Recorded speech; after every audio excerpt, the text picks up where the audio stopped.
Okay, Okay. there we go. So, welcome, everyone. I'm wearing my lucky hat.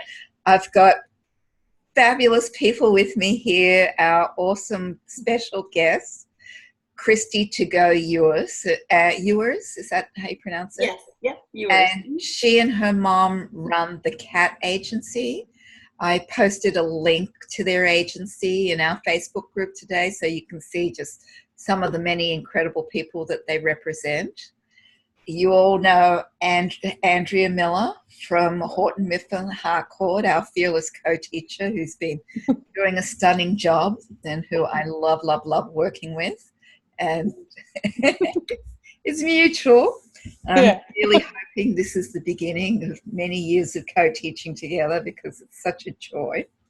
And then Melissa Stoller, who has been with us in many courses and assisted in many courses. And she'll be wrangling time to keep us on time, as well as writing fabulous nuggets to post in the Facebook group to get sort of like a Reader's Digest version of what happens tonight. So I'm going to go first, then Andrea, and then Christy. So Christy gets a really good sense of how it works by the time it's her time. And she's really brave doing this. You know, it's like she doesn't know me from Jack. And but she knows what she's doing. Yeah, I think it's fabulous. Okay, so if you guys will turn off your videos and mute your computers. You got it. And I'm going to share screen. Excellent. Share screen. And oh, that's a video that I'm editing. Our beautiful Andrea. And we go over here, and here it is. And we're going to start with Amy Norris. Haburshak, I think it is. I hope I didn't mangle that, Amy.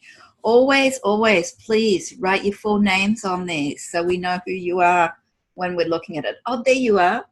Haburshak, that's probably right, Haburshak. Okay, so I'm going to start with the standard intro, which is take what you like and leave the rest. As many opinions as you get, that's as many people who look at your work, that's how many opinions you'll get. So, and that's because, like, you know, years from now, you might email me and say, I want a critique from someone and they said something different than what you said. And it's like you've got to take what resonates for you, no matter who says it. Oh, sorry. Let's talk about Amy's. So I know this is early days for you as an illustrator, Amy, but wow, what a great beginning.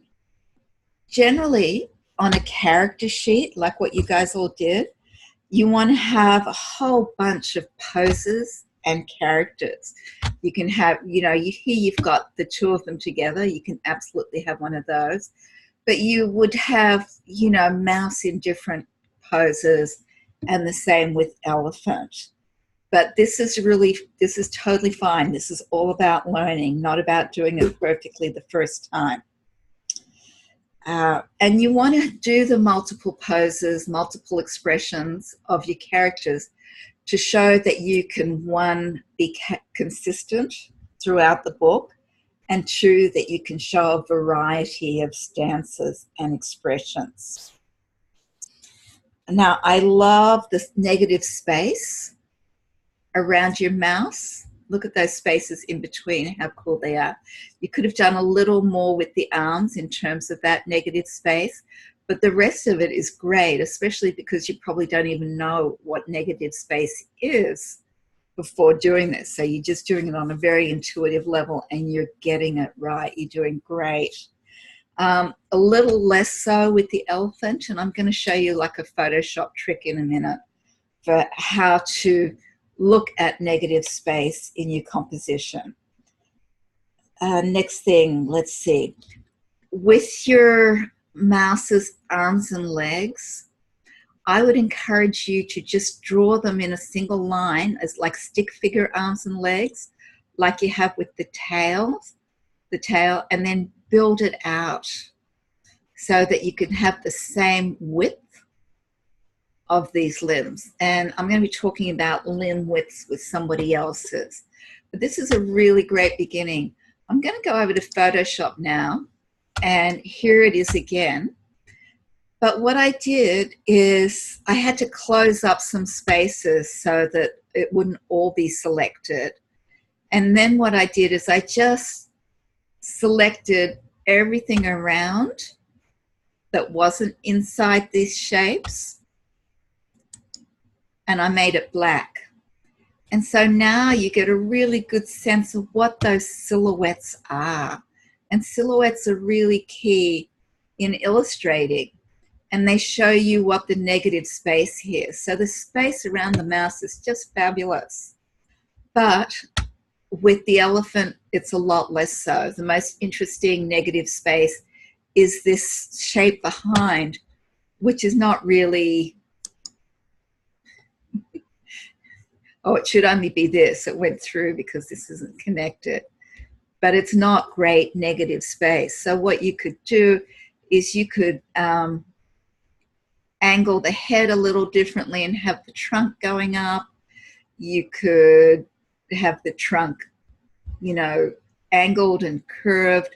There's lots of things that you can do. Mira, you have about 30 seconds. Oh my God. Okay. I also want you to play with the bed shape. There's look up fabulous beds on Pinterest and see what you can do with that. And finally, I wouldn't use polka dots with big because it's too reminiscent of Mike Curato's Little Elliot. I really can't wait to see where you go with this. And while I like your title already, what do you think about itty bitty and itty big? Just an idea. Next up for Mira, it's the fabulous Angelica Rivas. And this is exactly what a character sheet should look like.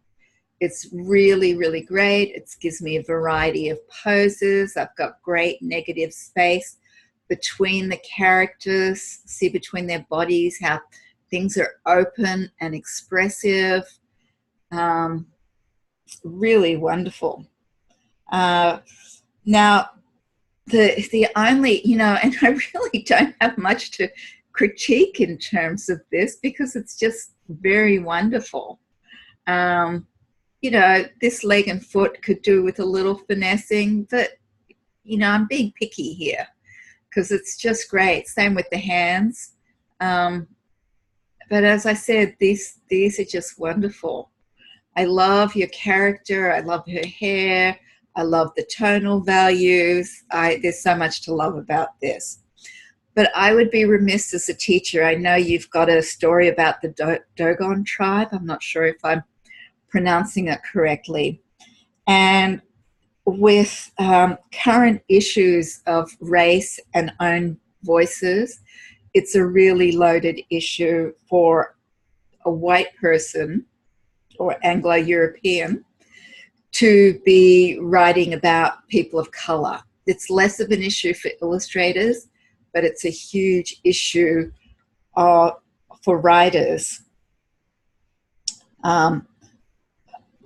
Telling stories from minoritarian cultures with movements like Own Voices that believe that if a white person is telling that story, a person of color can't. And just the whole language and terminology around race is so sort of fraught with peril. And I think that this is going to be more and more of an issue with time until we have social justice and equal representation for people of color in publishing. So I just needed to say that, you know, you might still get it published, but you're much more likely to get a whole bunch of flack because of it, a whole lot of criticism. And I think in the future, I mean, I've been saying this for years, and years before the term own voices or we need diverse books came into play, because I studied critical race theory back in 2003, and that's when I really got it, that this is a big issue. And people of color feel exploited. And obviously I can't speak for all people of color, and even the term people of color is problematic, but I think you understand what I'm saying.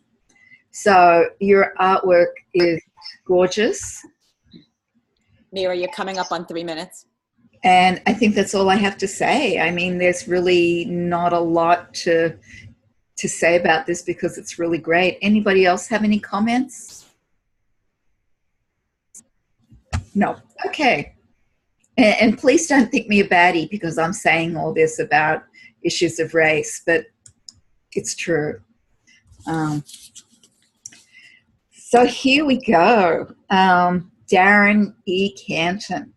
What fabulous, fierce bears. But the thing is, I'm a little worried that maybe they're too fierce, unless this bear here is laughing. But I don't think he is. I think he's going, roar. And that can be a problem for young kids, that it can't be too scary. You know, Melissa's gorilla book, we had to find a way to make that gorilla sympathetic and less scary. And I think you'll need to do this to this as well, unless your bear has a character arc where it goes from being fierce and grumpy to being really sweet and lovable. And you would need to show more of a range on a one-sheeter than just these two poses and two heads. So if you could include that, you know, a more sympathetic bear, and one that's a lot less fierce, you would have a winner. You'd have a really great character sheet. But just having this, an art director or editor is probably going to go too scary. I might also change the pose on this because he looks a little like he's about to take a dump. But maybe it's fine. And maybe he is taking a dump and that's part of the story. I don't know. The drawings themselves are wonderful. I love the quality of your line work. I think they're great. And I just want to reaffirm that these webinars are learning opportunities where each of us shares our experience and knowledge to help you. And they're not about, oh, I can do a perfect character sheet already, even though Angelica did do a near perfect character sheet already. But you know what I'm saying. So I hope you can take something from this and just, you know, take it into Photoshop, add more bears and more sympathetic, warm and fuzzy bears, goofy bears, funny bears, so that we've got more of a sense, an emotional arc with this. And I know you submitted a bunch of pages, but it's only one page per webinar critique to make it manageable. Okay. And then for my third one, I'm in love with this. Oh, I have these in a different order. There we go. It is really wonderful. I love the sound of your story. I love squids. I once did a painting called Sex and Death Amongst the Calamari because it's really fascinating that they commit suicide if they're kept in captivity, and they have really interesting mating rituals. So that's a little aside there. But this is just great. I love your squid. I'm crazy about your sharks. Would love to see a third there, just in terms of making an interesting composition. And not that there's anything wrong with what you have. I think you could make your jellyfish more endearing or a little more appealing the way you have your squid. and the same with your octopus. But all the other characters are just really, really wonderful, really expressive, just great. You know, you've got a range of poses. You do have some negative space. I think you could do a little more with your negative space. Great negative space with your sharks and some of your octopi. And not a lot to see. You know, it's really obvious that all these characters exist in the same universe. There's a consistency of line work and pattern and shading that makes it totally believable. They're all in one book. And it's the kind of book that really, really appeals to me. Very adorable. And I love that it's based on Squiddy Facts, because then you've got great STEM connections for science, technology, engineering, and math. And it would be science in this case. And well done. You know, Melissa, let's do 3 and 3 and 3 because my voice is not going to hold up with the allergies. Okay, and you did 4, Mira, so then you'll just have 2 left. Oh, lovely. Did I really do 4? You did. I did. They're just so great. You guys, you're killing me with how fabulous you are. So, Andrea, I'm going to stop my screen if you can turn yours on. So, Andrea will do 3 then. All right, I'll do 3. Okay. Y'all can hear me, right? Yes, so turn your video on. I'll turn mine off. Awesome. And I'm going to swap over to sharing my screen. Here we go. Okay. So first up, we have these sketches by Christina Chan. Oh, and love. Christina couldn't be here tonight. I know. I saw her message. Yeah. She called into work. I love Christina and her work, so I'm just going to tell you real quick what the story's about. Sure, go ahead. Here, but it's about this quirky Miss Quacky who saves a mother and daughter cafe from going under by harvesting dandelions in the backyard and teaching them how to cook it. And Christina is a Chinese herbalist. So yes, I saw that in her post. Yes. Okay. Awesome. All right. Well, it's nice to have a little bit more background on the story, but honestly, my feeling overall on these was that it was super cute, that Christina has excellent line quality, and that these show a really great range of movement, of motion, and of emotion for the character. My thoughts for things that maybe she could push a little further would be to see some color, possibly, or something that's a little bit closer to how you intend to finish the character for the book. So, were you going to say something, Mir? Mm-mm. Okay. All right. So, so these are really great because I think they show how you think as an illustrator. And so for me, or for anyone who would be like an art director looking at these, they really give us a glance at how you're going to compose your character in different scenes. And it's great because you probably didn't have to spend at least too much time on rendering them since they're still just sketches. But that said, you're still going to want to have, I think, at least one version handy in the bunch where we can see the color and the style a little more fleshed out. It's just helpful for us to kind of plan for how the whole mood of the book is going to be and how your color palette is going to translate. So, you know, even if it's just something as simple like as deciding, is it a brown duck or a mallard or, you know, some other color, or did you choose to like do, I don't know, a purple duck, you know, so something like that would be really helpful to see, even if it's just like you chose one of these. Because you're really great at anthropomorphization. Like the characters all feel really natural to me and really cheerful and cute. And I don't really have any suggestions, I think, in terms of changing your like designs or even how you have the page composed. I think it would just be to maybe pick your favorite one out of these, preferably one where the character is visible from head to toe, and just take that and render it all the way to how you would do it in the finished. Yeah, Andrea, we may have told them to just do black and white illustrations, Oh, okay. I I'm can't sorry. remember. Oh no, it's good information. So character sheet have at least one color and more finished look. Yeah, I mean, if you want to go ahead and do it more finished for all of them, that's really cool. If you want to have, like, if you're not too married to the design of your character, especially for illustrators who are being hired to do other people's work, just as a general rule of thumb, you know, if you have another person's manuscript and you're working to try and figure out what their character looks like, and you know, have different options, like, you know, this child has curly hair, this child has straight hair, this child, like, you know, whatever it is, has glasses, doesn't have glasses. Um, Sometimes it's really great to show options like that.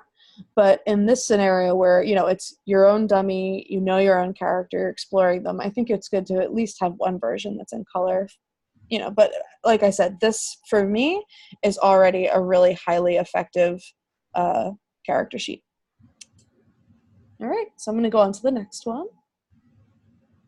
So this one is Jodine Hertz, and this is Orange Fairy.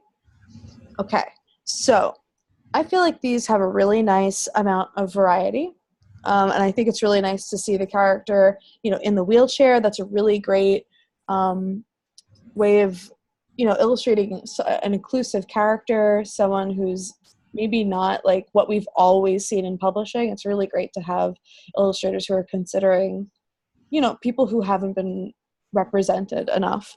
I really think that you have a great use of contrasting colors. I appreciate the, you know, the character, though she's an orange fairy, is wearing a lot of blue because, you know, since she's interacting with the fruit a lot, blue and orange, obviously contrasting colors. So I think that's really effective. The thing I would suggest here is that I think this would benefit from looking at your character design itself and possibly paring her down just a little bit, like simplifying. So I wanted to point you to a book that I worked on with the illustrator Vanessa Brantley Newton called Mary Had a Little Glam. I'm just going to pull us over there to show you some of these. So the reason I point this out is because Mary is obviously a character that has a lot of things going on in her costuming. The whole point is that she's like really over the top fashionista, like, and she can make anything work in her outfit. Case in point, she's wearing a bird nest. So she has a lot of details, but I think Vanessa did a really great job, especially like in this spread here, where, you know, she's got a lot going on, but it's not overpowering her as a character. I still focus on Mary's face, on her expressions, and her personality is still communicated really well. You can see here, like, she's very much like her own like character, and she's wearing the clothes. The clothes aren't wearing her, if you will. So here's some more characters in the book that she's given a makeover, and again, they all feel really unique and like very individualized, but, you know, they still have really over the top outfits. So going back to your fairy, I think it would be really great to think of a way to, you know, simplify a little bit, because right now a lot of the details are so ornate that I feel that they almost take away from Fairy's face a bit. So a really easy way of doing this would even just be to simplify the way that you're coloring. So right now you have a lot of individual lines inside her hair. It might be really great if you just chose a lighter blue and just carried that throughout, or just made it a darker blue and carried that throughout, rather than doing all of the wavy lines. I'd also look at the decoration in her hair and maybe think about paring it down to something that's a little more recognizable, like a simple ribbon or a hat or a feather. Because right now it's a little bit hard to tell exactly what is in her hair. And of course, if that's explained in the story, then totally disregard this, but it's just the first thing that came to mind for me. And yeah, the only other thing I would mention here is that it's really great to have a variety of different poses, but I think it would be nice to see some more expressions on top of that, because in all of the images we're seeing right now, Orange Fairy is smiling. And I think it would be good to see a range of, you know, other scenarios for her, whether she's like sad or surprised or scared. You know, even if those expressions don't even naturally occur in your narrative, I think it's really good to explore to kind of better understand how your character behaves, what their personality is, and I think it's going to really get you used to drawing their face more too. It's going to make it a lot easier to be consistent. Andrea, you're coming up on your time. No worries. That was the last thing I had to say. So yeah. Moving on to the next one. This is Larry Daly's character is Finn. Okay, so first things first, this is super professional in your approach. I'm curious if you have a love for or a background in animation. You've got some T-poses here, some 360 rotation on the character's head. Maybe not full 360, but still. It's a really great setup to really show us that you understand every aspect of your character. And it's, I would be really happy if I received something like this because I'd feel like you'd really spent the time exploring and, figuring Finn out. So a couple of small notes about Finn. So the first thing I was going to say is maybe consider giving him fingers. I really don't mind simplified faces at all, but the mitten hands plus the doll face start to make him feel a little too doll-like. That said, I also wanted to point out, and this isn't even just for you in general, a lot of art directors have very strong opinions about dots for eyes. It's, in my experience, a highly divisive topic, and I don't really know why. I personally love them. I think they really are, great, a nice simplification. They're definitely more challenging because you have less features to manipulate in order to communicate an expression, but I like them a lot. But just to have in mind, some people aren't crazy about them. So if you're confident having an alternate style where you do have slightly more rendered eyes available, maybe have that in your back pocket. But by all means, I wouldn't change Finn's style right now. I think he looks really great as is. I also have to say this has got a really excellent variety of activities and expressions, and the fact that you carried it all out without him having a mouth too is really great because, it shows that you can easily show the different expressions and you're communicating them really well. The only thing I wanted to ask, though, is whether or not Finn has lost his smile, which is the note that you had in the corner. Is that a part of the story?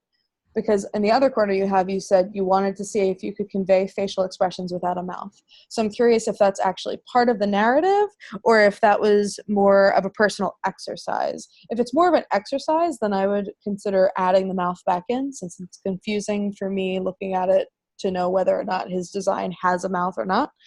If it's part of the story, then I would actually probably erase that little notation you made and just keep the boy who somehow lost his smile because that tells us more about what his story is. Last thing, I really like that you have little details in his outfit that make it feel more real and unique, especially in the one where he's, I think, fishing. He's got some sort of net in his hand. I just like little things like having his jeans cuffed at the bottom. It just makes him feel more like a special person, like someone more specific and less like a generic boy. Too often I see people drawing like boys in, striped t-shirt and plain shorts. And while most little boys I know generally do dress like that, there are little things that can be added in, I think, to make them feel a little more unique. So if it's like a little extra detail on the shirt, or maybe deciding like it's a V-neck t-shirt rather than a crew, or making it long sleeve versus short sleeve. And in this scenario, I really like the cuffs on the jeans. It just makes it feel, like I said, a little more unique and special. And it's going to make him stand out and resonate with the reader. So that's my 3. Stop the share. Okay, so we're ready for Christy. Yeah. Hi. So Christy, look to what bottom left. Start video. Start video. Okay. Yay! Great. And then I can just share my screen from here, right? Yep. And then just, it's so great to see you. Okay. So click the share screen at the bottom of your screen. Oh, sure. Oh, okay. Oh, wait. Hold on. Now I have to hold on. I forgot that part.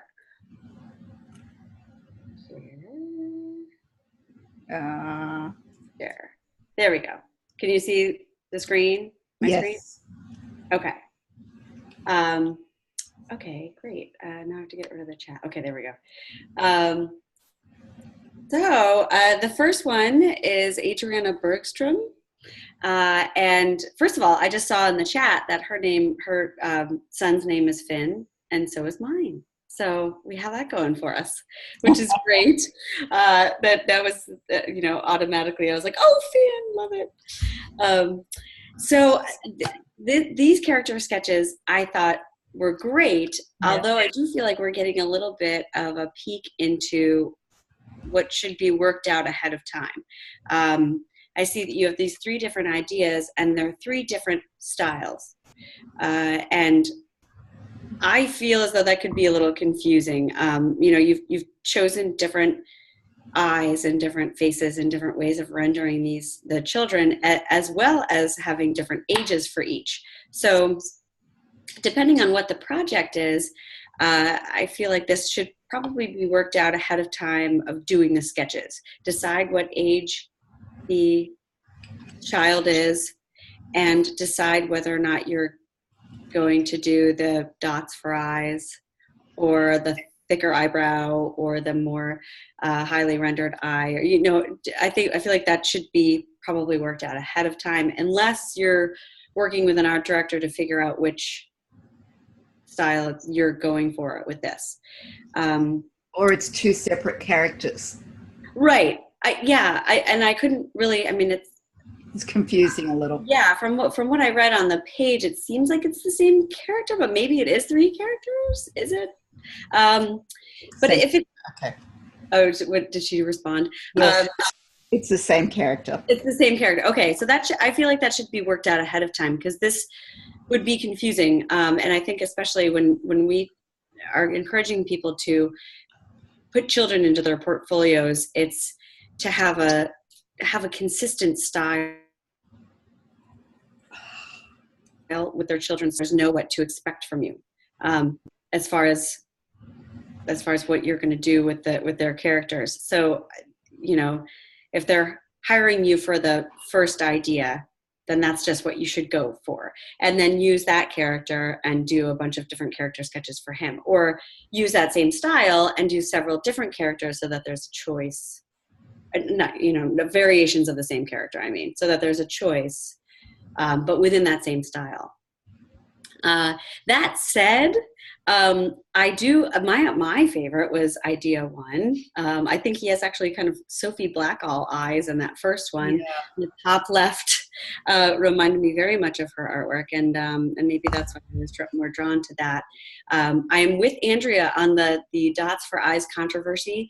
My mother does not like them, never has, and has always encouraged people to not do them. But I am okay with them. And so the idea number 2 I thought was really cute too.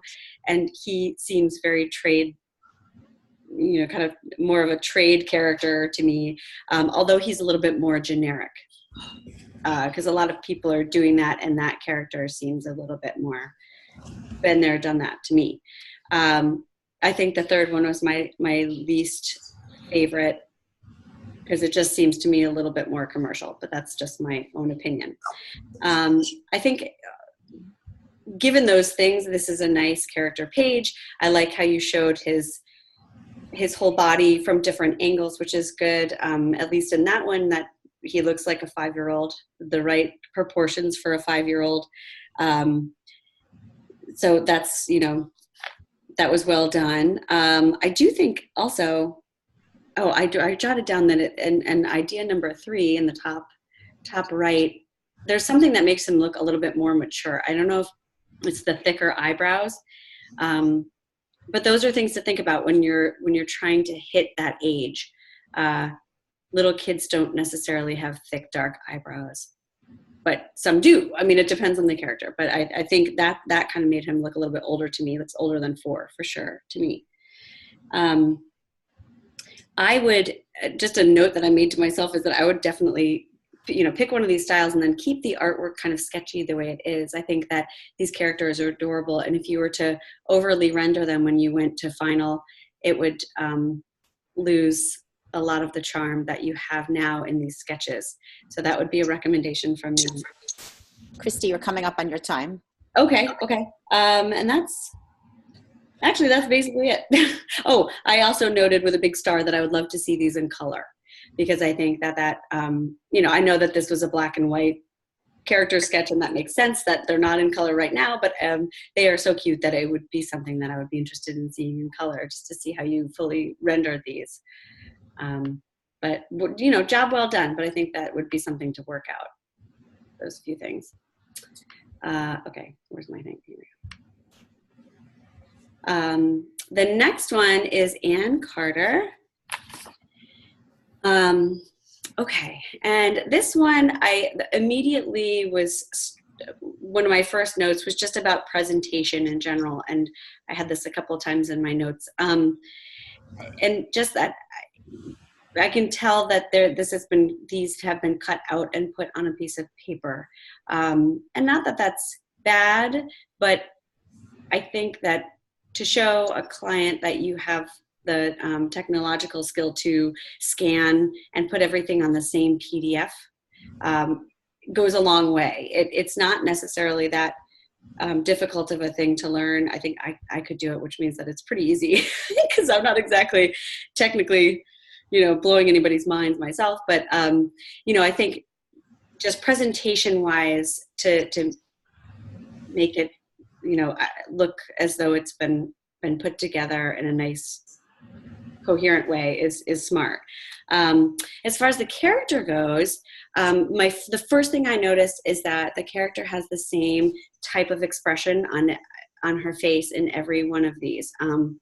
It's a little bit of a flat affect, and the same kind of maybe disappointed or just kind of resting face in each one, which is fine for one or two character sketches, but the whole point of having a character sketch is to show different expression and movement, and whether it's big, huge expression or subtle, it should be a part of the character sketch. So I would look to giving her a little bit more emotion, a little bit more expression, and exploring that. And then as far as facial features go, I think there's a little bit of inconsistency here. She has a different style nose in each of these, I think. I know that they're from different angles, but they look different to me in each. So another point of having the character sketches is to show consistency of character that I don't see here, with the nose especially. So that's just something to keep in mind, that you want to be able to show that you can redo the same character, the same features from different angles that looks to be consistent throughout. I think that the one that is the back of the horse and the back of the girl is unnecessary for a character sketch page, because we're not seeing anything really.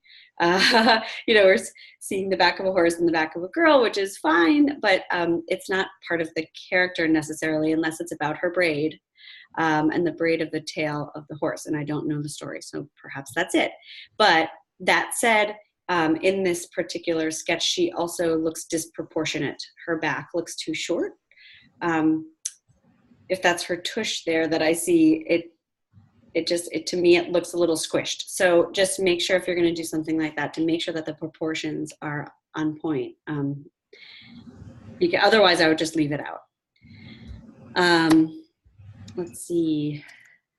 Along the same lines of showing different faces, I would play with the eyes and her mouth to make different expressions and to show a little bit more emotion on her, and have fun with it. I mean, I don't know what this story is about, and maybe she's just generally sad, but I would like to see her smiling or, looking content. So, have fun with that. And it's just small changes that you could make to the eyes and mouth that would make a huge difference.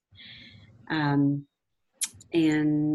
let's see. Oh, and just the line, I think I can tell that these are sketches, and you've done a couple of sketchy lines here, but then it seems as though you went over it with a more assured line. And I think to really show it sketchy would give her a little bit more movement. that's what I love about sketches, is that they're full of movement and just in kind of a raw way that goes away when you then tighten it up and sometimes go to final. So I would just keep it nice, a nice sketchy line, and don't feel like you need to go over anything with a solid line. Christy, you're coming up on your time. That's okay. Those were my last notes on this one. Just have fun playing with it and give her some real personality. That's my advice on this one. So I'll move on to Betty.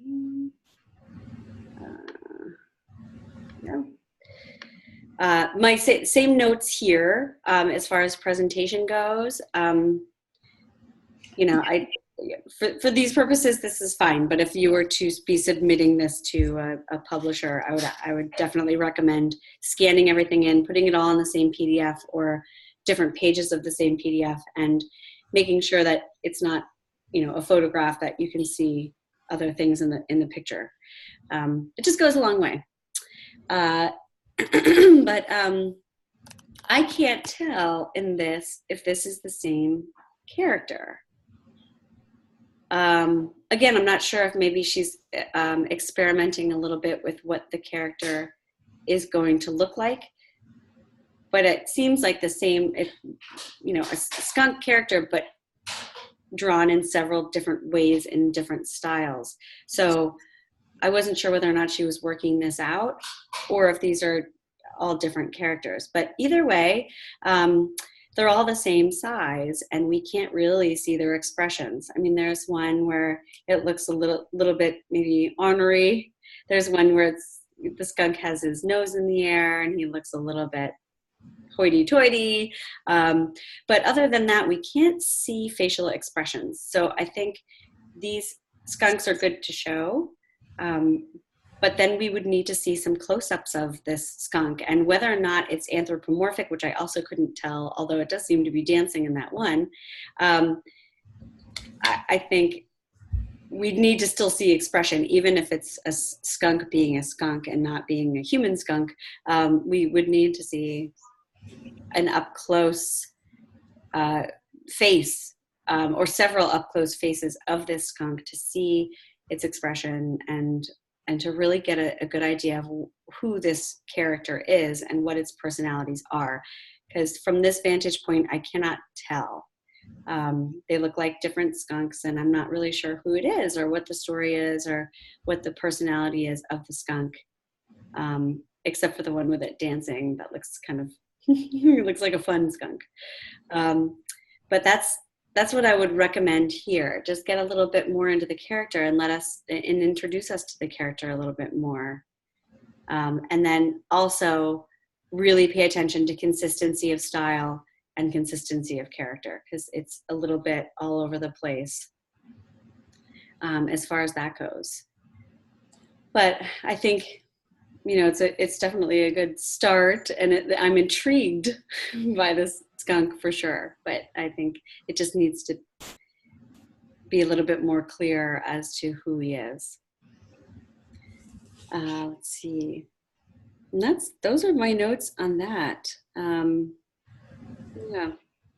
Yeah, that's all I have on this one. I'm happy to continue to go on, or we can loop back around. Let's go around again. Okay. So you look at the top and it's where it says stop sharing or stop. Oh, right. Okay. Stop share. Got it. Yay. Okay. And then I'll start my video and join you. Okay. And I'm going to share my screen. Share screen. And let's see who I have next. Yay! And I've got Leah Kolidas. And so these have a real sort of kind of old world feel to me for some reason. And there's some really charming things about them. I love the cat. And the peekaboo is really great.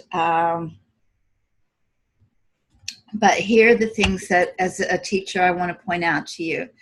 And that's, see the difference in the width of your limbs here, like how this arm here is wider than this arm here.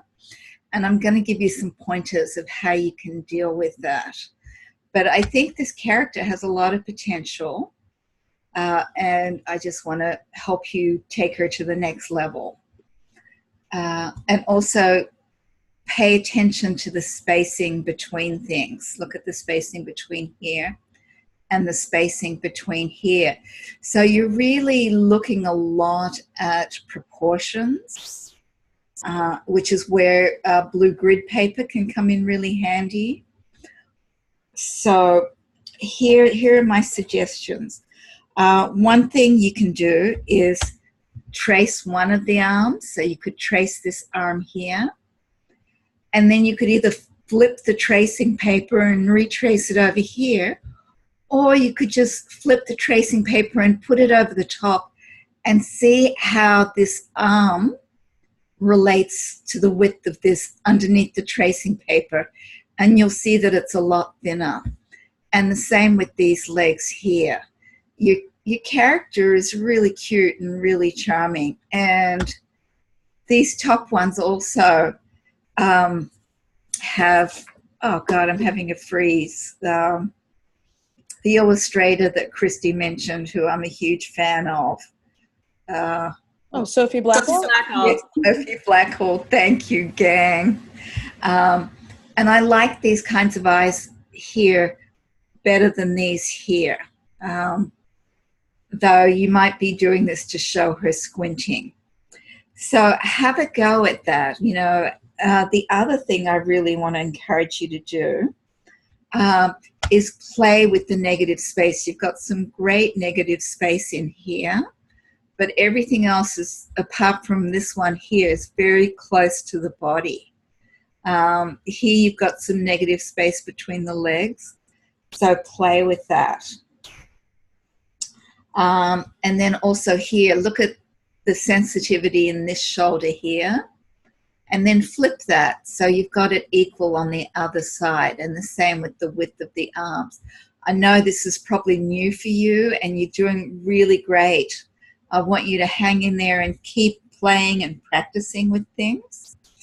There are a ton of videos on YouTube as well as tutorials on Pinterest for how to draw hands and how to draw feet. And hands and feet are one of the first things that editors and art directors and agents look at to assess your skill level if you're up to the task, because they're really important and they're a really easy giveaway if you don't get them right. And you can absolutely simplify them, but get on YouTube, get on Pinterest, and just get a sketchbook and just draw hands and feet like crazy. And you'll get it. You'll learn how to do it, and it won't be an issue anymore. And then you'll have these wonderful, soulful characters that are very expressive and very endearing. So I hope that's really helpful. And the same goes for whatever you need to learn, you know, how to draw. You know, I love your cat faces, by the way. How to draw bodies, how to draw faces, how to draw horses, how to draw giraffes. I actually make up folders for whatever I'm drawing. Like I've got a squirrel book that I'm working on, and I've got this massive squirrel folder in Pinterest that I just look at when I need to sort of finesse my squirrels. And what I actually do is I copy and paste a whole bunch onto a sheet in Photoshop, and then I print it out, and then I develop my own squirrel that's very different from all of those, but where I've learnt from all those existing both photographic images and cute drawn images. I might have talked about this last week. Mira, you're coming up on your time. Well, I'm ready. Perfect. Leah, I hope that was helpful for you, and keep going, girl. And the same with you, Patricia. I think this is a great start. And I love, the quality of your line and, your smudgy bits. And there's something that's very endearing about this. But to take it to the next level, I want you to go into Pinterest and type in how to draw a unicorn. And there is just such a wealth of information, and just go there. Just go there, honey. and just practice these, let's make it easy sheets. And you can make it more realistic. In kids' books, I like stuff that's more stylized and that's more fun. Not necessarily being that cartoony, but that's really expressive. Like, I love these. Look at how simple this is, but it's just really, really great. Or if you want to go more realistic, there's something like this. It's a bit small, isn't it? Oh, no, I didn't mean to do that. But it gives you the idea of how to draw shapes. I actually clicked on one and then I went over here to her website, and then she's got these great handouts, how to draw a unicorn. And these are just really, really fun. I would change the unicorn face, but I love the body shape and how simple it is, and the legs and tail, or a more fluffy tail, make a Pegasus, draw it your way. I mean, that's great. And this is Gina Perry. And her website is ginaperry.squarespace.com. And then you just go to printables and it's right in there. So I think you've got a really wonderful beginning here. And I really love the effort that you're putting into this. But I want you to think about it in terms of shapes. How can you, simplify into shapes the way that most illustrators do? Let's have a look. Here's a cool one. So can you see this? The ovals, and then the connecting tissue, then the stick legs, and then building out those legs. So you've got a wealth of information here that will really, really help you. And the more you draw something, the more different styles you try, the more different poses you try, the more second nature it will get you. Become for you. And I really love the car analogy that I came up with, which is when we first started learning how to drive a car, those of us that drive, it was just overwhelming and so intimidating and so scary.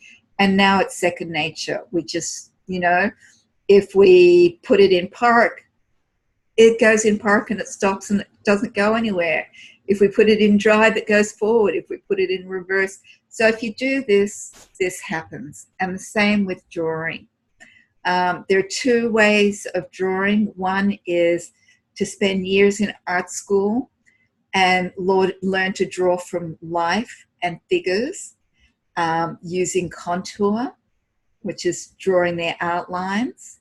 And then the other way is to draw using shapes, which is the approach that we take in this course. However you want to do it is absolutely fine. But there are three things we want to do in this course. We want to up your skill level.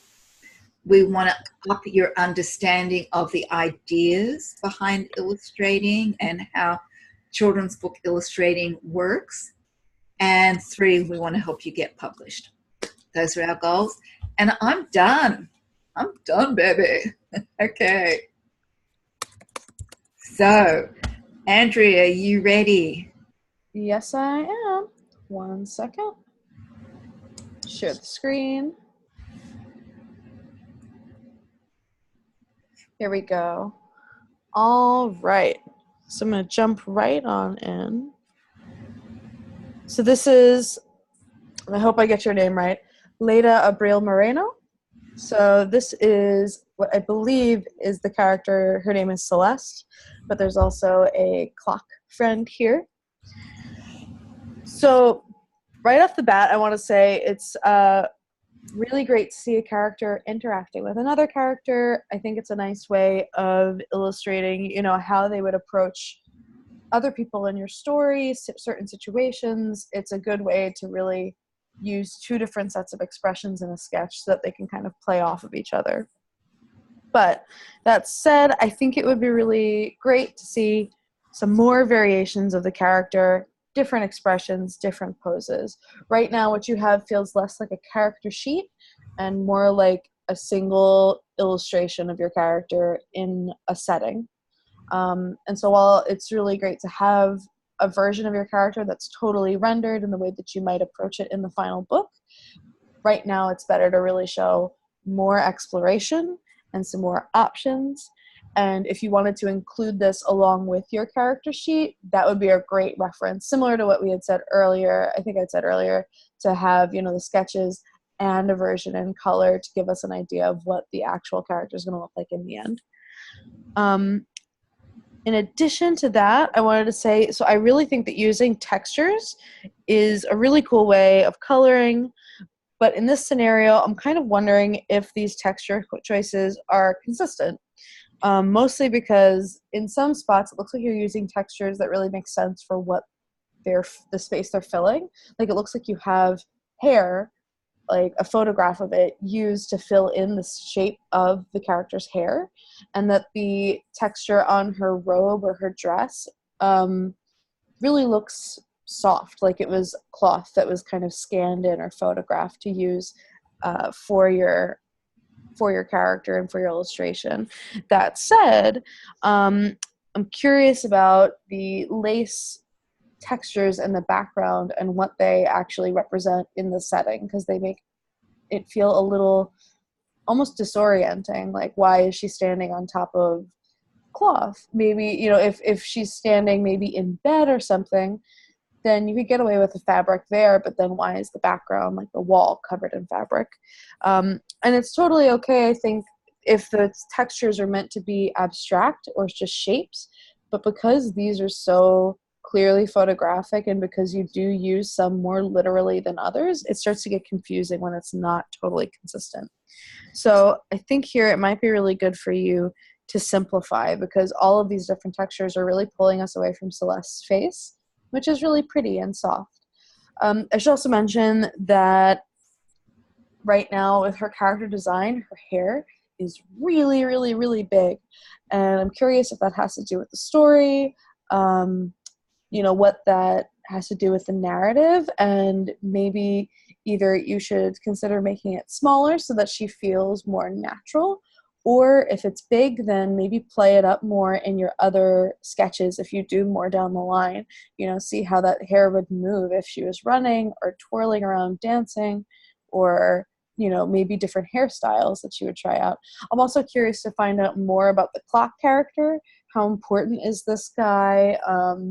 You know, and I also think it's interesting, or maybe worth exploring, why in this drawing he has legs but he has no hands or arms. Is it meant to be like the hands and arms of the clock are his hands and arms, or is it actually part of his face, because it kind of looks like that's his nose? So I'm just curious how that might work out, and maybe if you can flesh him out a little bit more and, you know, kind of explore how to make him feel more substantial of a character. Can I say something, Andrea? Absolutely, go ahead. I think the clock needs a texture too, because it looks like it's from a different universe. Because it's just that flat yellow there. I know you've got a little bit of a marking on it. But she's so much more developed than the clock. Unless you're doing some kind of postmodern thing where it's a meta narrative or meta story where the clock is running into the scene from another story. Right. But to me, it's really important to have a consistent universe. Mm-hmm. And this doesn't feel like a consistent universe to me. Yeah, I mean, my personal opinion would be to simplify overall. I actually think that the flat color on the clock is somewhat more effective than the somewhat busy textures on the character Celeste. Yeah. So I would say, if anything, maybe take the texture out of her hair and just make it straight up brown. And that way she isn't, the textures are competing with her right now. And I think that would be better to simplify rather than have a lot going on, because we really just want to focus on the character and on the story. Yes. So yeah. You're absolutely right. I'm with you, girl. Thanks. Also, this could be like, just from a totally technical perspective, a lot of these things might be really difficult when we're going into actual production and printing. There's so many little details on them, and keeping it a little bit more simple might ensure that you have a better looking print and a more beautiful book in the end. All right, so just to wrap up on this one, so let's just see more variety and maybe simplify the character a little bit. Okay, so I'm going to go on to the next guy. So this one is Liz Nash. Let me open up my notes again. All right, so Liz, you were showing us the many moods of Mandy. Mm-hmm.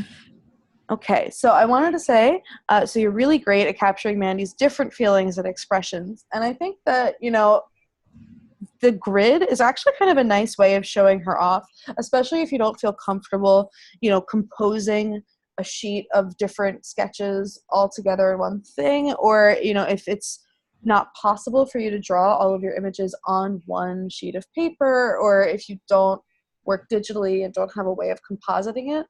That said, I do think that these images should be photographed or scanned in a way that feels a little bit more polished and professional.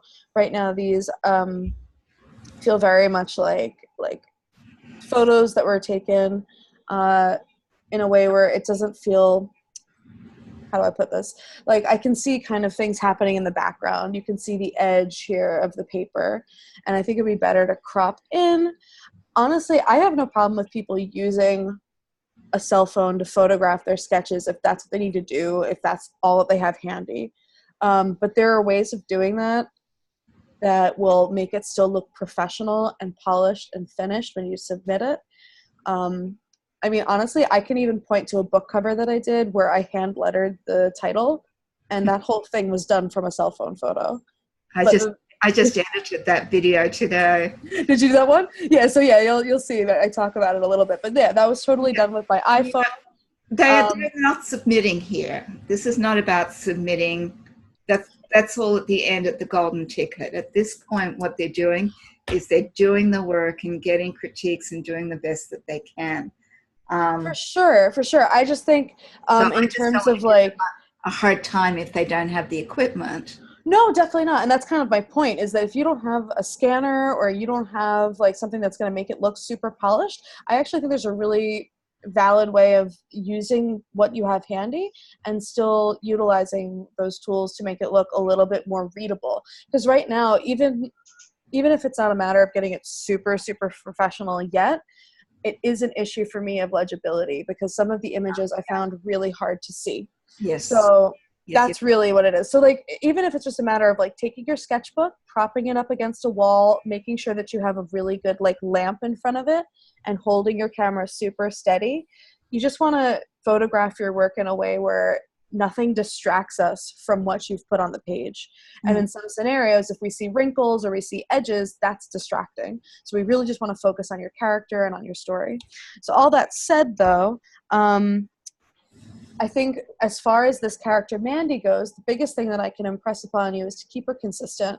If these are all supposed to represent Mandy, then I have questions about why her hair goes from being blonde to brunette to ginger in some of these. And I think it's, if you're showing different options for what Mandy could look like, that's fine. But right now, I'm not sure that's terribly obvious. It could be really great if you wanted to show like, okay, here's a blonde version of Mandy and a ginger Mandy and a brunette Mandy. Then you put those options in a row so that it's clear that they're grouped together and that it's, obvious for us to know which one we're supposed to be picking between. Because otherwise it looks like does her hair change colors in the story? Why does she look so different in all of these different versions? That, and also I really like seeing that she has different activities, different things she's doing, where she's outside, swimming, standing in the outdoors. Those are all really great, but I think it would be really important for you to explore her expressions more, because you have the many moods of Mandy, but to me, I'm not seeing a ton of variation in her actual mood, aside from maybe the top middle expression where her eyes are closed and she kind of has a sort of strained look, or maybe a look of concentration. And the other one, she has a sort of neutral, pleasant face, almost kind of Mona Lisa-esque. So I think it would be really important for you to push that a little bit more so that we can kind of get an idea of how this character, looks and reacts in different scenarios. So yeah. To me, these have a real fine art school look, more than sure. illustration. And I love them. I really like them, but I think that everything you're saying is absolutely correct. Yeah, and for me, a fine art look is still completely marketable, and those books exist. I mean, even if you look at someone like oh my gosh, Jerry Pinkney. Am I getting that name right? Jerry Pinkney, right? Yeah, like he went to my school, I think. And so he's an illustrator. He's very much a commercial artist, but he works in a way that's very realistic and highly rendered and has that sort of fine arts feel. And his books are bestsellers and are, beloved. So I don't think that you have to necessarily push yourself to stylize more than you're comfortable with if you feel like rendering in a realistic way is what comes most naturally to you.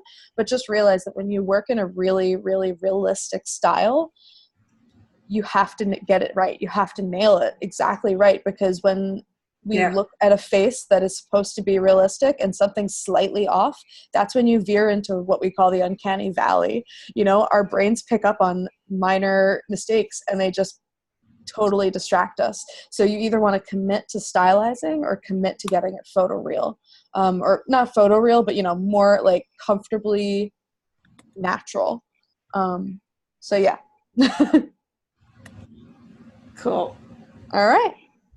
And then, here I turned this one. So this is Rachel McKinney's. I don't think she has a name on here for her character, but that's okay. It looks like you've got two for Rachel. Yeah, Rachel's, the first one was sideways, so I re-uploaded it. No, but didn't we do one for Rachel McKinney earlier? I didn't know. Christy, did you do one for Rachel McKinney? Okay. No, I didn't. No. I'm tripping. Never mind. No, I haven't. It wasn't done yet. Okay. All right. So just jumping ahead then. So this one also, this one has a great range of expressions and different scenarios. I really like seeing her at different angles. The fact that we kind of have this first one where we're like looking up at her from below. We see her in profile. We see her sort of from above. And we see her straight ahead. It's really nice to see that you're thinking about, how her facial features, change depending on what pose she's in and where our camera, if you will, is positioned. I would consider, however, adding a little more detail to her outfit. Right now, the dress doesn't have a collar, doesn't have sleeves, so it looks very much like we go from her neck down into a triangle shape that kind of is shaped like a bell, and then her legs stick out of that. And since her face and her body are drawn in a way that is somewhat realistic, or at least grounded in realistic proportions, I think it'd be good to carry that detail into her dress. Now, mind you, that doesn't mean that you have to go like frilly or ornate or do anything that you're not comfortable with in terms of style for the character. I just think it means giving it even just a few extra lines to kind of show where the dress or her clothes begin and end in relationship to her neck and arms. Aside from that, I also, similar to what I'd said before, consider maybe showing a version of her in color down the line, just because that's useful for us when we're looking at this, when you're actually submitting a character sketch. But for our purposes right now, I think this one's pretty, effective. I do think it would be good to show a few more close-ups of her face. Right now, you seem to be focusing on some really great and super specific and well-described emotions, but we get a lot of things where her face is almost a little obscured because of the different poses. So I'm not saying that you would want to omit any of these. However, or rather, I think it'd be good for you to maybe add a couple quick drawings of her, just a bust, so like shoulders up or like neck and head, and that's it. Just a few more to like kind of show more expressions from her. And I really like that you included showing her with the stuffed teddy bear. There are lots of really great details in this, showing like that you have a good handle on how to, render her hair, shading with hatching and cross hatching. So you've got a lot of good things going on, and you clearly like feel confident in your character, but I think it'd just be good to push her a little bit further to make her feel even more unique. And there you go. So those are all the ones that I've got. Okay, great, Andrea. So we'll move on to Christy for her last few. Awesome. Okay. Hi. All right. Share. Okay. Can you guys see this and hear me? Okay. Yes. Okay. Yeah. Okay, great. I also got Miss Quacky. So I know that we went over this with Andrea. I just had a few, I agreed with most of her critique, with actually all of her critique. So I just had a few things to add to it. But was that my mistake that we did it twice? No, that was Tina. But hey, it's hard. It's hard doing all of this, the back end work. No, I know. I give you guys a lot of credit. This is a lot of work for you, and so. But it's nice to have two people looking at your work and critiquing, and I completely agree with Andrea on everything she said. And my first note was so cute! Exclamation point! Exclamation point! Exclamation point! I think that his or her body language and expression is really great. There's a lot of really fun movement. I agreed that it's a little bit hard to see. Is really. Did you miss? It said my internet connection is weird. Am I still here? Yeah, you're here. Okay. Can you just go back and say what you were just saying? We missed that part. Yes. No, I was saying, well, the sketchiness of these of this character sketch is great, and it shows a lot of movement and a lot of expression, body expression, and body language. It is hard to see how this would be rendered in its final illustrations. It is left in a very sketchy state, and so it was hard for me to really get an idea of what this character would look like when all is said and done. So while I do love the sketchiness of the line, I think just a couple of them to render them a little bit more and maybe zoom in on the face so I can get a better idea of what the character's face looks like would be a good idea. I wasn't sure whether or not she was wearing glasses or if she has big eyes. Christy, yes, I'm a twin, and I have a really strong sense of fairness. Can we keep this really short and use time for people to ask us questions at the end? Oh, yeah, sure. It's not fair if one person gets two critiques and everybody else doesn't. That's fair enough. Tina, and I think she's fabulous. I love the story with this. I love her illustrations. Yeah, I agree. All good things. Thank you. One thing I did want to say is just make sure that it doesn't look too much like the dad from Kung Fu Panda, which is something that I noted right away. Just to, in the final rendering of it. But okay, so the next one, this is Kathleen. Yes. Kathleen Fain. The first thing I wrote down was, this is such a cute character. But then I started wondering, am I looking at several different characters? Because I see that there are 3 baby characters and there's a mom owl. So then I wasn't sure. That is one of my critiques. If if I can't tell, I mean, if it's the same character, then that's good because it does have some character consistency. But if it's the mama and then a bunch of little babies, even if it's a very slight variation, they should each look a little bit different. You know, so I don't know. If it's the mom, then that is fine, although her beak is a little bit different in each one of these. But that's something that I wasn't sure of. So, you know, that's something to note.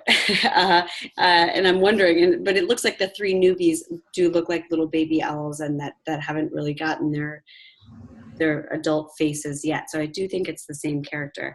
Again, super cute. And the surprised look on the owl's face has been achieved. There are a couple of them where, you know, the big eyes and the surprised look is there. But I'd like to see, again, like some close-ups, some different angles, and a couple of different expressions and emotions from this owl, because right now it's looking, you know, there's just a couple of different ones, and I'd like to see a little bit more expressiveness and closer up to get a better idea of who this owl is. If it's the mama owl, she must be super protective, and we need to be able to read that on her face. I see also that there's another looking down from back of owl illustration here, and I'm not sure if that's very necessary on a character sketch page, unless it's really part of the story. But we don't see her at all. It's just the back of an owl. So I'm not sure if that's a necessary thing to put in there. And then under the cautiously curious one, it's curious to me because it doesn't look like she's holding onto the branch at all. So just to make sure that those consistencies are there, that you can see her feet and her claws on the branch, to make it just realistic, which you've done in other little vignettes here, but in that cautiously curious one, it looks like she's just kind of dangling upside down, maybe by her beak or something. So, you know, just keep in mind that kind of consistency where you want to. It's good to show her in a lot of different situations, and you've done that here, which is really great. But then to zoom in, get a little bit more of an idea of what her emotions are on her face, and then also make sure that there are accuracies like her holding onto the branch as well. And I think the little newbie owls are just so cute. And if those are separate characters, I'd love to see them as well. You know, just see little character sketches of those little guys too. And if there are three of them, like I was saying earlier, I think to have each of them have a little bit of her personality and a little bit of a difference in their rendering that makes them three very specific characters and different characters. It looks like the one in the middle is the little one. So if you were to expand upon those characters, be sure to just make those subtle differences so it's clear to the viewer and to the child and to the person reading a book that these are separate characters, so we can keep track of who they are. But overall, so cute and very endearing. And I like this page. It's nicely laid out and very easy to follow. So well done. Let's see. And I love the success. Cool beans. I thought that was cute. Okay. Next one. Oh, it's great seeing your desktop, darling. Oh my gosh, no, don't even. It's so good. It was fabulous. It was very affirming for me. I get asked all the time, how do you keep yourself organized? And I say, there's a method to this madness. But my husband, who is super anal about putting everything into files, takes one look at my desktop and has a breakdown. Total breakdown. Everyone's loving you for your desktop, honey. They're just going, oh, that's great. Listen, that's what the Finder window is for. Like, you don't have to look at the desktop itself. Exactly. I never look at my desktop unless Neither do I. I always have so many apps open, I never see it unless there's something like this, and then I see my desktop, and it does give me a little anxiety. But Same. Okay. But, at least I'm human, right? Exactly. Okay, so the next one is Terry Cyril. I'm not sure if I'm saying that right, but this character, I opened this up and went, oh, how great. What a fabulous character this is. Yeah. I love this little dude. Just like a very fun style, a little cartoony, but just very appealing and still very trade feeling in style. I think if I were to make some critiques, it would just be that you have nailed the surprised or scared or alarmed look on this character's face. That is very clear, and you've really got it. I'd like to see more, though. I mean, it depends on the story, obviously, but does he have a happy face or a angry face or just a flat face? In all of these, he kind of has the same stunned expression with the wide eyes and the big pupils. So maybe it would be nice to see a little bit of an eyelid, showing expression that way as well, because we see kind of the same type of expression in each of these, but obviously it's part of the story.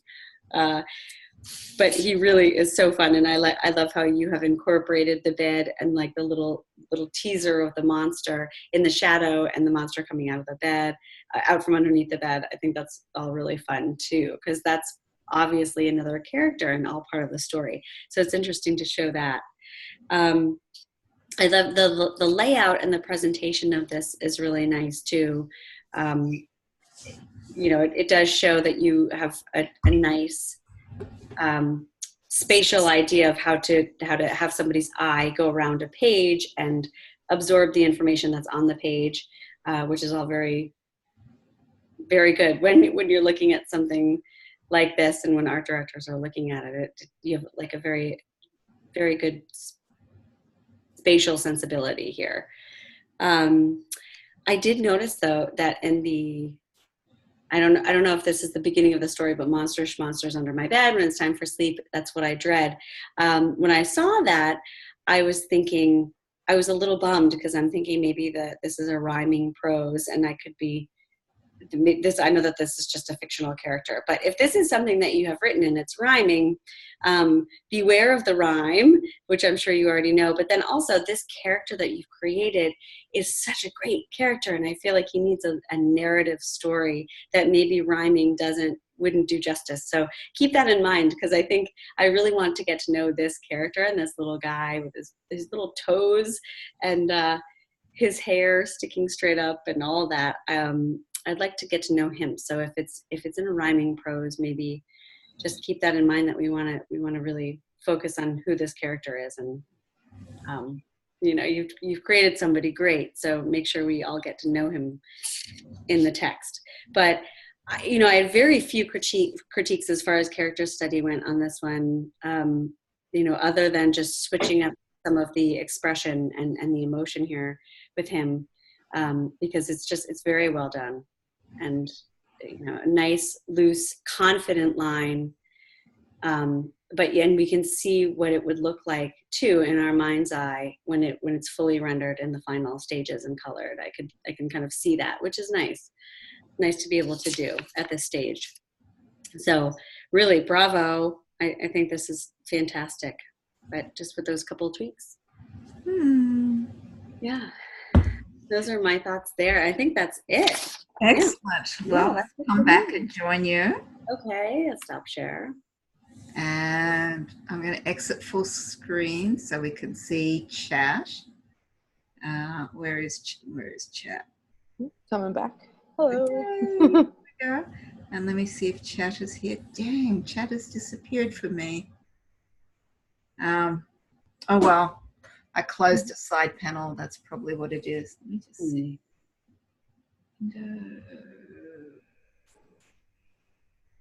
Yep. Okay. So you guys are going to have to read out questions because I can't see them. I made the mistake. Oh, there it is. Oh, okay. Oh, okay. Yay. Thank you, Adriana.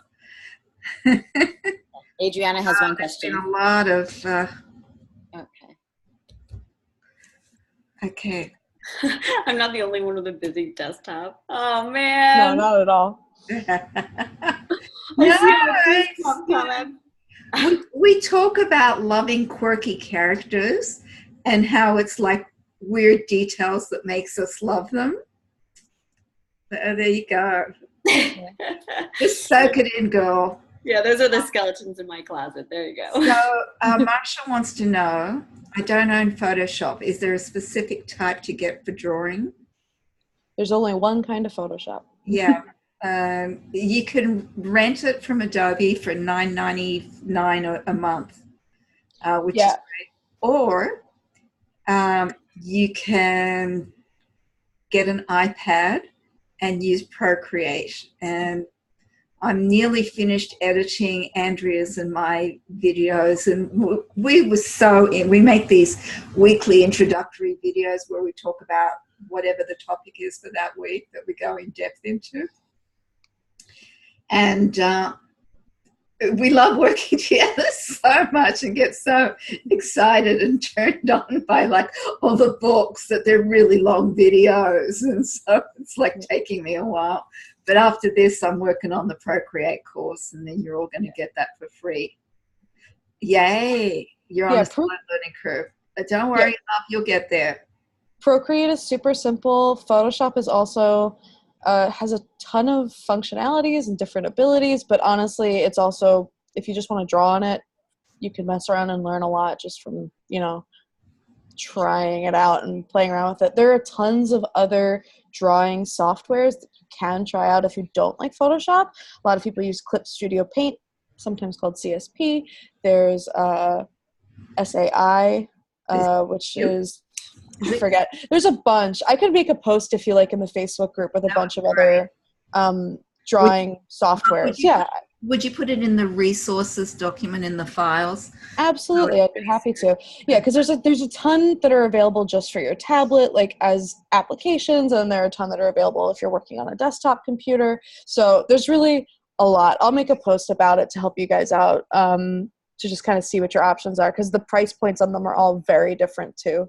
And if you're using them for drawing or for drawing plus photo editing or art editing, like there's a lot of different things that can, kind of change your decision in terms of Jenny, you're going to have a Procreate course. Yes, Procreate only works on an iPad. We're maxed out, so we're not going to be doing a Procreate webinar right now, but we might at some point in the future. Jacqueline had a question, if I can find it, and I think it was about... I see it. Do you want me to read it? Yes. Okay, so Jacqueline asked, when submitting character sketches, should at least one of the drawings be in color, or would it be better for all of them to be in color? No, not all of them in color. Just do one in color. I actually, at SPORC, I just want to see character sketches first to see that you can do it, and then if I like what you do, then I ask for a color sketch, because I want people putting in as little advance time as possible, because then I won't feel so guilty if I say no. Mira, had you answered this one from Adriana above about limiting styles and portfolios? Yeah, we haven't answered that one yet either. Did one of you guys want to take it? I mean, I'm happy to take it, but I'll talk to you. And then I'll give it. I'd love to hear what Andrea and Mira have to say as well. But we like to say, especially for a new illustrator, to pick a style and run with it, so that there's a coherency to their portfolio that is understood by everybody who's looking at it. And then once you get a little bit more of a foothold in the industry and people start to recognize you, and then you can have other tabs or something with your fine artwork or a different style or digital. Digital work. But yeah, I think it's better to stick with one style to begin with. I say one or two styles, and each style is grouped together. Right. Yeah. So it's really clear that you know what you're doing. And the reason for that is so someone sees your work and they say, I really like your acrylic style, or I really like your watercolor style. Exactly. Mm-hmm. Right. Yeah, I mean, for us, like, generally, I think it's good to, like, have, like, 1 or 2 styles, make sure they're consistent, make sure they're grouped and they're clearly 2 different things. When I'm bringing illustrators to an editor, pitching them, or for, bringing them to the big group saying who we want to work on a cover or something, like, we're going to show samples of your work that are representative of the style that we want to hire you for. So we'll often also use those as a reference when we go to hire you and say, we want it to look like this piece specifically. So even if you have multiple styles, that's great, but you're going to really want to, have it narrowed down so that we know what we're looking at and we don't feel like there's going to be like a wild card where we hire you for one thing, end up with something different. And then, so that's also on us, I think, in the industry to be specific when we're talking to you, telling you exactly what we want you to do. But you're going to make it a lot easier on yourself and on the people who hire you if you keep things consistent up front. Yeah. And the other thing, only work in the style that you love working in. Yeah. And the reason for that is illustrating a children's book is a lot of work.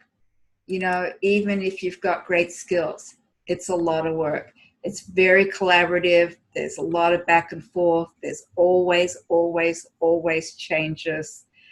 And if you're working in a style that's hard for you, or that you don't love, or that you don't like playing with to try different things, you're going to be miserable, and it'll show in the work. Honestly, when I submit designs, the thing that I don't like is always the one that people pick. Oh, So honestly, no, but really, don't submit something that you're not confident doing for months, because you're going to be working on it for a year or more, So, like, illustrate the things in your portfolio that you want to be hired to do. Not the way I work, people. They don't do it for a year. But for many months, definitely. Yeah. Oh, okay. So let's have 2 final questions. I think Danny had a question above. Do you see that? Oh, yeah. So if you're working in traditional art, is it okay to separate a final spread into 2 separate sheets of paper if they're 2 different images? I know we're not doing final yet, but I'm going to set up my watercolor paper soon.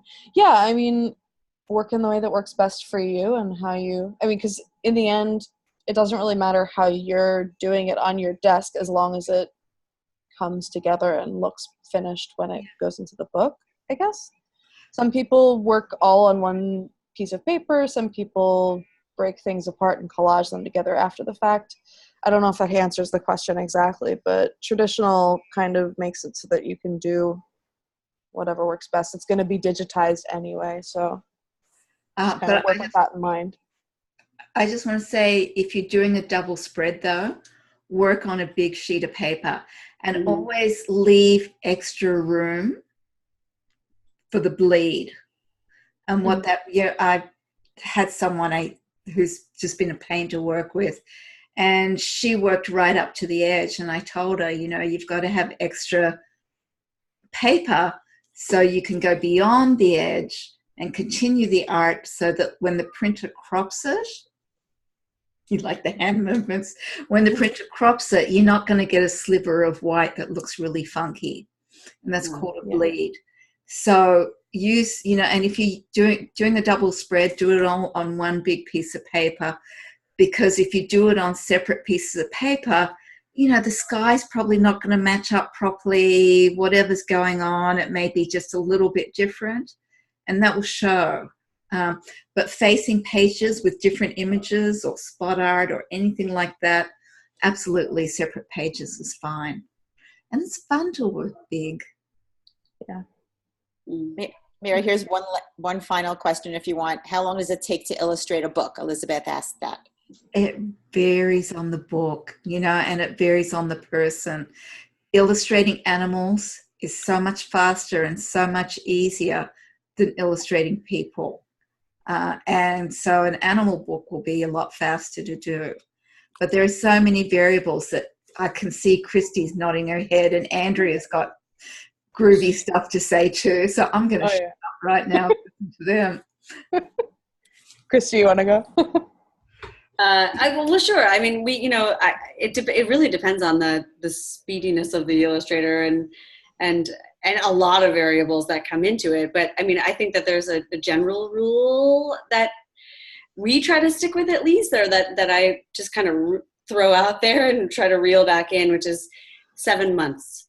So 3 months for sketches, 1 month for turnaround and revisions, if it's fast, if it is within 1 month, and then 3 months for finals. But sometimes that gets pushed way up, and sometimes it gets pushed way back, depending on the publication date and the way that the illustrator works. We have a couple of digital illustrators who could bang out a picture book in 2 months. So, it just depends. And then we have a couple of oil painters that need longer than 7 months. So that's just kind of what we operate on as a standard. I think that sounds about right to me. I don't know if I can think of an exact number of months, because again, it's such a case-by-case thing. In some scenarios, we have a dummy already ready to go with pretty much approved sketches up front, especially when working with an author illustrator. So that kind of cuts into your sketch time, because you've pretty much done all that work in advance. So you have way more time to work on final art, or we expect that the final art will be ready sooner. And so we can publish it faster. So it's really hard to say what an actual, I'm working on a book right now where one of the illustrators, he's doing it in 2.5 months, the whole book. And it's crazy. And I'm sure we're going to run into some hiccups, because that's what happens when you crunch it into that amount of time.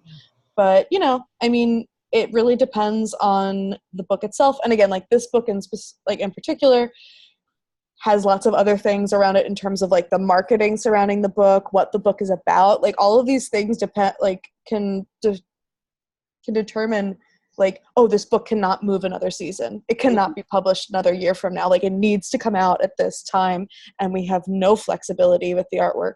And other books, it's more we were going to publish this in January, but it kind of feels more like a summary story. So let's, push it to a different month. And then that might totally change your situation in terms of your schedule. So yeah, and it's also your style too. How detailed are you? How, precise or realistic or stylized, or, I did Baby Rattlesnake in 5 months, and that was my fastest and easiest because I used cut paper with gouache on it. And so there's lots of areas of flat color with just a little, some patterns and things like that.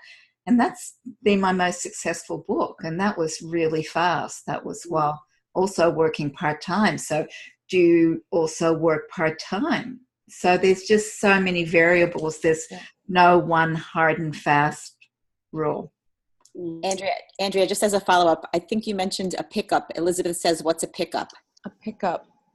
I don't remember saying that. I don't remember. I don't remember, honestly. I didn't hear it. Yeah. It's not a term. It's not an illustration term. I didn't hear you say it. I didn't. Okay. Oh, pickup. Hiccup. Oh, okay. Yeah, I was I don't remember saying that.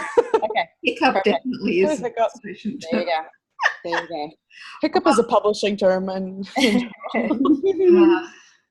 so I just want to say thank you to Christy for being with us. It was just wonderful.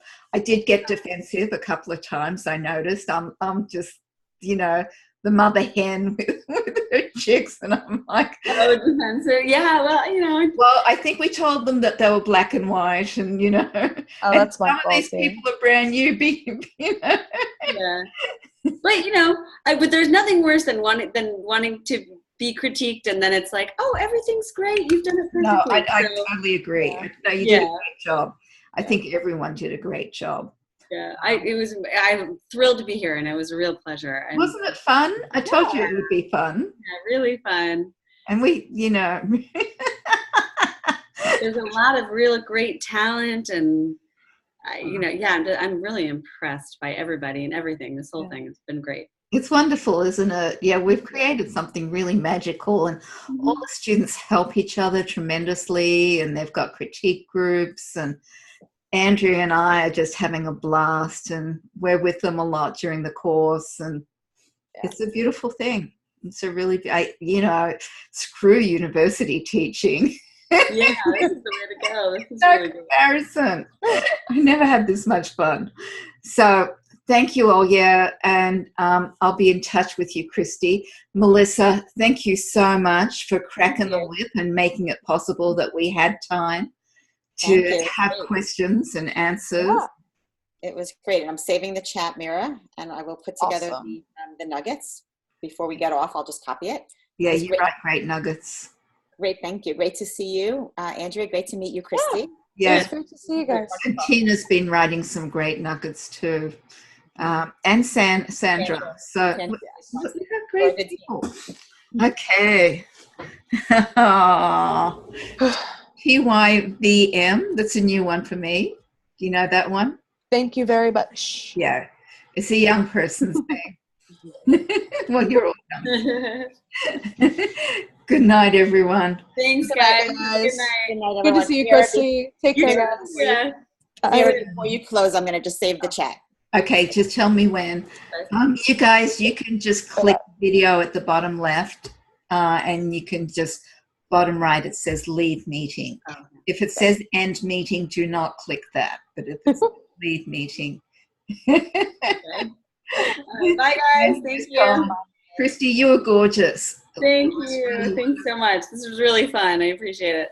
Okay, Talk bye to for you. now. And just a heads up, everyone, Christy's coming back at the end of the course to look at your final work. So with, with an eye for agenting some of you if possible. So fingers crossed for you. We've actually got 2 agents in the course, an editor, and everybody else is art directors. So, and you have no idea how much work it is lining all those people up. That's a great line. That's a great lineup. It is a great lineup, isn't it? It's a wonderful thing. And we have a bunch of other people as well. It's really pretty special. So I'm going to finish the recording. The recording, and right in the last classes that you've done, you've had good responses from the golden ticket judges. So it's exciting. Yeah, we get amazing responses, and our students are just doing brilliantly. I mean, it's a beautiful, beautiful thing. I love it. Thank you, Steve. Steve and I had an amazing critique. Was it today or yesterday? Yeah, it was yesterday.